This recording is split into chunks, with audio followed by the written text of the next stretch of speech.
কাছে আছেন, কাছে আছেন, হ্যাঁ হ্যাঁ কাছে আছেন, হ্যাঁ। ইয়ার বোঝা যাবে না। আমি আপনার ছোট ভাই না, তো ছোট ভাই বড় ভাইয়ের কাছে একটা দাবি থাকতে পারে, তা আপনার থাকেন না? অবশ্যই। ধরো আপনি যে ঘুরতে গেলেন, হ্যাঁ আমরা বলছিলেন কিন্তু আনফরচুনেটলি আমি যাইতে পারি নাই।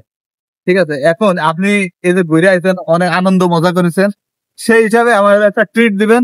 এখন এই যে হালিমটা, এই হালিমটা নাকি অনেক ভালো, মানে মজাদার হালিম, মানে এই জিনিসটা আমরা একটা খাইতে চাই, আপনি এটা ব্যবস্থা করে দেবেন। তার সাথে আপনিও খাবেন, মানে হওয়া না একটা কিছু বলেন, কিছু বলেন, একটা প্রমাণ থেকে যাবে। হাসি কিছু করার নাই ভাই। হাসি মানে হচ্ছে সম্মতি। ঠিক আছে, হয়ে গেছে ভাই, আমাদের কাজ হয়ে গেছে। ঠিক আছে, ওকে।